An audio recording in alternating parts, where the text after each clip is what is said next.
ಇತ್ತೀಚೆಗೆ ಮೈಸೂರಿನ ಉದಯಗಿರಿನಲ್ಲಿ ಕೆಲವು ದೇಶದ್ರೋಹಿಗಳೇನು ಅಟ್ಟಹಾಸ ಮೆರೆದಿದ್ದಾರೆ. ಇದರ ವಿರುದ್ಧ ರಾಷ್ಟ್ರ ಸುರಕ್ಷಾ ಜನಾಂದೋಲನ ಸಮಿತಿ ಬೃಹತ್ ಹೋರಾಟವನ್ನು ಇವತ್ತು ಮೈಸೂರಿನಲ್ಲಿ ಹಮ್ಮಿಕೊಂಡಿದ್ದಾರೆ. ಎಲ್ಲ ಹಿಂದೂಪರ ಸಂಘಟನೆಗಳು ಕೂಡ ಈ ಹೋರಾಟಕ್ಕೆ ಬೆಂಬಲವನ್ನು ನೀಡಿದೆ. ಸಾವಿರಾರು ಸಂಖ್ಯೆಯಲ್ಲಿ ಇವತ್ತು ಮೈಸೂರಿನ ಈ ಪ್ರತಿಭಟನೆಯಲ್ಲಿ ಭಾಗವಹಿಸ್ತಾ ಇದ್ದಾರೆ. ನೋಡಿ, ದುರಂತ ಅಥವಾ ವಿಪರ್ಯಾಸ ಅಂತ ಹೇಳಿದ್ರೆ ರಾಜ್ಯದಲ್ಲಿನ ಕಾಂಗ್ರೆಸ್ ಸರ್ಕಾರದ ಆಡಳಿತ ವೈಖರಿಯನ್ನು ಗಮನಿಸ್ತಾ ಇದ್ರೆ ರಾಜ್ಯದ ಕಾಂಗ್ರೆಸ್ ಸರ್ಕಾರದ ಅಲ್ಪಸಂಖ್ಯಾತ ತುಷ್ಟೀಕರಣದ ಒಂದು ರಾಜಕಾರಣ ಏನು ನಾವು ಗಮನಿಸ್ತಾ ಇದ್ದೇವೆ ಕಳೆದ 2 ವರ್ಷದಿಂದ. ಎಲ್ಲೋ ಒಂದು ಕಡೆ ನಿಜಾಮರ ಆಡಳಿತ ನೆನಪಾಗ್ತಾ ಇದೆ. ಏನು ರಜಾಕೆಗಳ ಅಟ್ಟಹಾಸದಿಂದ ಮೆರೀತಾ ಇದ್ರು, ಆ ದಿನಗಳು ಇವತ್ತು ಮರುಕಳಿಸ್ತಾ ಇದೆಯೇನೋ ಅನ್ನುವ ಭಾವನೆ ಹಿಂದೂ ಕಾರ್ಯಕರ್ತರಲ್ಲಿ ಸಮಾಜದಲ್ಲಿ ಇವತ್ತು ಮೂಡ್ತಾ ಇರ್ತಕ್ಕಂಥದ್ದು ಸತ್ಯ. ಹಾಗಾಗಿ ಯಾವ ರಾಜ್ಯದಲ್ಲಿ ಪೊಲೀಸರಿಗೆ ಸುರಕ್ಷತೆ ಇವತ್ತು ಕಾಡ್ತಾ ಇದೆಯೋ, ಪೊಲೀಸರಿಗೆ ರಕ್ಷಣೆ ಇಲ್ಲ ಇವತ್ತು ನಮ್ಮ ರಾಜ್ಯದಲ್ಲಿ. ಪೊಲೀಸ್ ಸ್ಟೇಷನ್ಗೆ ನುಗ್ಗಿ ಇವತ್ತು ಹಲ್ಲೆ ಮಾಡ್ತಕ್ಕಂಥದ್ದು,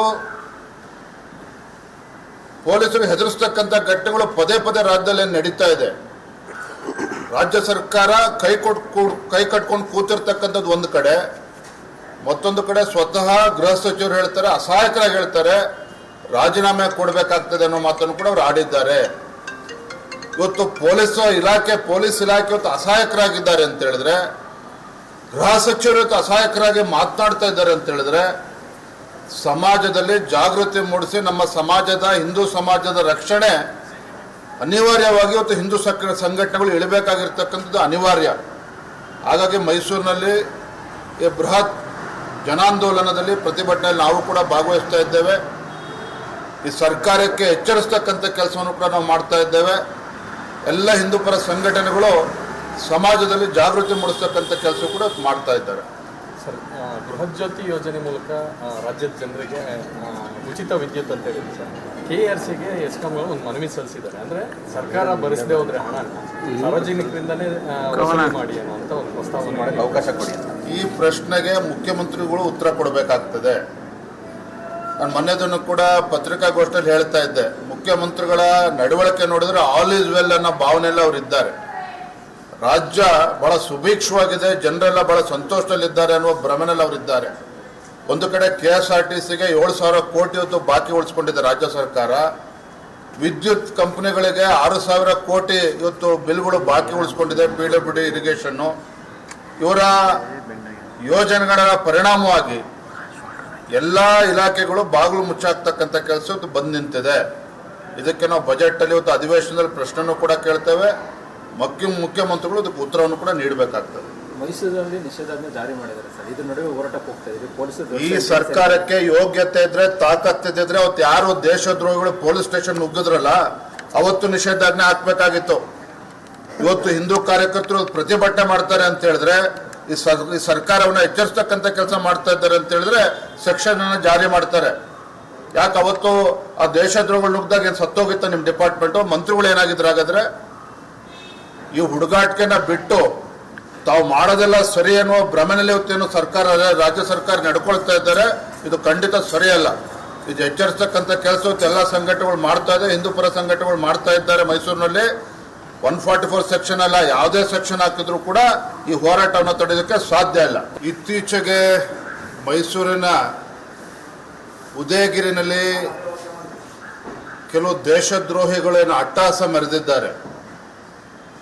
ಇದರ ವಿರುದ್ಧ ರಾಷ್ಟ್ರ ಸುರಕ್ಷಾ ಜನಾಂದೋಲನ ಸಮಿತಿ ಬೃಹತ್ ಹೋರಾಟವನ್ನು ಇವತ್ತು ಮೈಸೂರಿನಲ್ಲಿ ಹಮ್ಮಿಕೊಂಡಿದ್ದಾರೆ. ಎಲ್ಲ ಹಿಂದೂಪರ ಸಂಘಟನೆಗಳು ಕೂಡ ಈ ಹೋರಾಟಕ್ಕೆ ಬೆಂಬಲವನ್ನು ನೀಡಿದೆ. ಸಾವಿರಾರು ಸಂಖ್ಯೆಯಲ್ಲಿ ಇವತ್ತು ಮೈಸೂರಿನ ಈ ಪ್ರತಿಭಟನೆಯಲ್ಲಿ ಭಾಗವಹಿಸ್ತಾ ಇದ್ದಾರೆ. ನೋಡಿ, ದುರಂತ ಅಥವಾ ವಿಪರ್ಯಾಸ ಅಂತ ಹೇಳಿದ್ರೆ ರಾಜ್ಯದಲ್ಲಿನ ಕಾಂಗ್ರೆಸ್ ಸರ್ಕಾರದ ಆಡಳಿತ ವೈಖರಿಯನ್ನು ಗಮನಿಸ್ತಾ ಇದ್ರೆ ರಾಜ್ಯದ ಕಾಂಗ್ರೆಸ್ ಸರ್ಕಾರದ ಅಲ್ಪಸಂಖ್ಯಾತ ತುಷ್ಟೀಕರಣದ ಒಂದು ರಾಜಕಾರಣ ಏನು ನಾವು ಗಮನಿಸ್ತಾ ಇದ್ದೇವೆ ಕಳೆದ 2 ವರ್ಷದಿಂದ. ಎಲ್ಲೋ ಒಂದು ಕಡೆ ನಿಜಾಮರ ಆಡಳಿತ ನೆನಪಾಗ್ತಾ ಇದೆ. ಏನು ರಜಾಕೆಗಳ ಅಟ್ಟಹಾಸದಿಂದ ಮೆರೀತಾ ಇದ್ರು,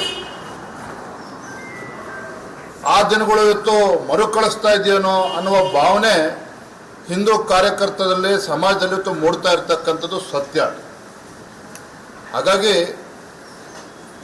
ಯಾವ ರಾಜ್ಯದಲ್ಲಿ ಪೊಲೀಸರಿಗೆ ಸುರಕ್ಷತೆ ಇವತ್ತು ಕಾಡ್ತಾ ಇದೆಯೋ, ಪೊಲೀಸರಿಗೆ ರಕ್ಷಣೆ ಇಲ್ಲ ಇವತ್ತು ನಮ್ಮ ರಾಜ್ಯದಲ್ಲಿ. ಪೊಲೀಸ್ ಸ್ಟೇಷನ್ಗೆ ನುಗ್ಗಿ ಇವತ್ತು ಹಲ್ಲೆ ಮಾಡ್ತಕ್ಕಂಥದ್ದು,